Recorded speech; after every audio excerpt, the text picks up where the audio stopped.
Hey there, I'm Manasa from Reverse Dream Club. Today, I'll be talking about project number 4 from Effective Communication series. How to say it. Let me repeat. How to say it. What does it mean? How should we say so that anyone can understand it easily? Primarily in verbal communication. Like when we read some magazine, newspaper, or some books or anything, we have the opportunity to read again and again if we don't understand it first time. But in case of verbal communication, we don't have that option to listen again and again. So that's why verbal communication should be such a way so that it will be easily understandable. And let's see how it should be so that anyone can understand it easily. First one is say for the ear. Say for the ear in such a way so that it is understandable easily. Say it with short words, short sentences, and short paragraphs. Short word means the words which is having one syllable. Try to avoid using the words which is having 3 or 4 syllables. That does not mean we should never use 3 to 4 syllable words. I mean to say most of the words, whatever we'll be using, should have one syllable or 2 syllables. And very minimal words we'll try to use which are having 3 or 4 syllables. And it will be useful and easy to understandable to the audience.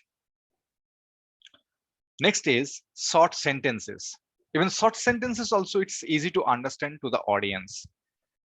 That does not mean we should never use the long sentences. I mean to say sometimes we need to mix with various short sentences and sometimes long sentences, but most of the sentences will be short and easy to understand. Otherwise it will be bored if we just add all the short sentences. And short paragraphs, we always convey with some convey message with some story, anecdotes, or some statistics, and those will be divided into small paragraphs so that anyone can follow it easily and understand it. If it is a long paragraph, people might lose the interest or might lose the connection in the middle. So it will be very difficult to understand for each and everyone. So we always say, try to use short words, short sentences, and short paragraphs. Let's see what's the next. Be more specific.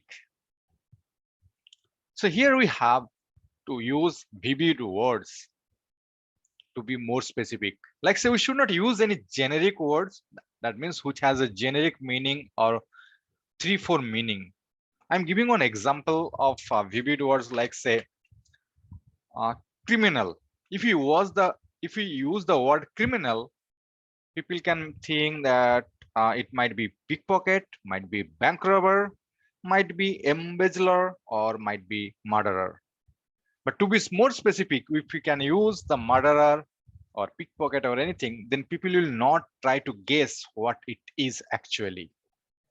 So I will always suggest to use the vivid words or very specific words which can give a clear communication or clear meaning, and people will not get the opportunity to predict something.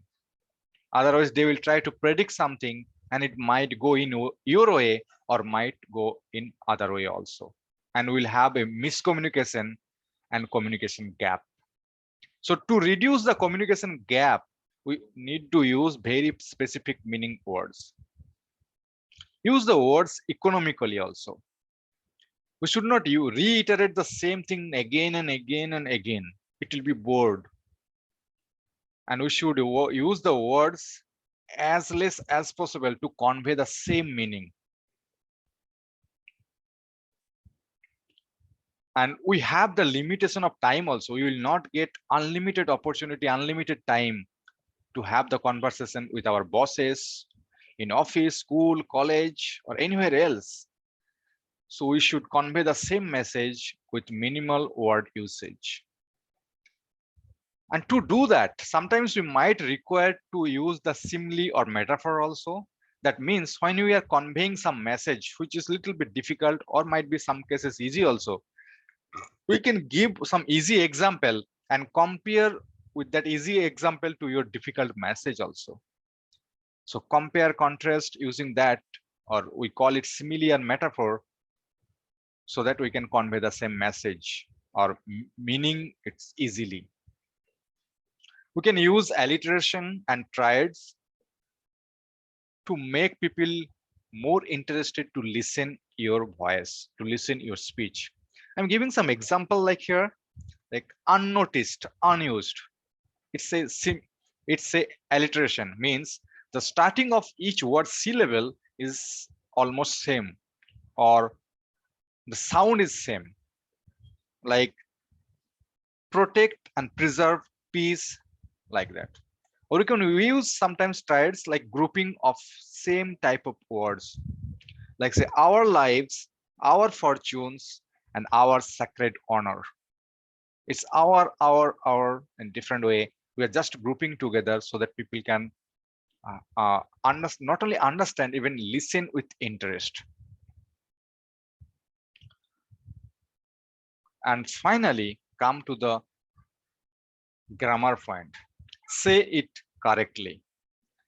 Try to minimize the grammatical mistake. Use the right tense, right preposition, conjunction, article, everything. I'm not saying that you can do it from the starting. I'm saying that over a period of time, if you practice continuously, you can reduce the grammatical mistake. It's only by practice, nothing else. Use some linking words also to have a smooth conversation or smooth transition from one sentence to another sentence or one paragraph to another paragraph. I'm giving some example like that. Like say, in case of a summary or conclusion, we can say, generally speaking, or we can start with for the most part, or we can start usually, or occasionally, or in either case. In different scenario, different situation, we can use these linking words, or time or chronological way. If you want to say, we can say it as long as, or as soon as, or sooner or later, or at the present time, or eventually. There is lots of connection words which can use and to have the smooth transition from one place to another place. And finally, have the clear pronunciation. Pronunciation should be clear so that anyone can understand it easily. I'm not saying that accent should be like British or American. I'm saying accent can be like yours, but pronunciation should be in such a way or in general so that anyone can understand it easily. So these are the few points which will help us to convey the message clearly and vividly with minimal communication gap. Most of the time, we have noticed that due to communication gap, we said something, we said, like, I have sent the clear message, but it's his problem or her problem. She did not understand it clearly. It's not the whose problem. As a speaker, as a communicator, we need to communicate in such a way so that anyone can understand is easily without guessing one or another meaning.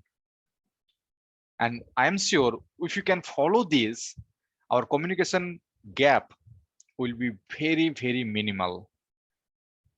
And if you still have some questions or confusion, please write down in the below, and I will try to create one more video on that.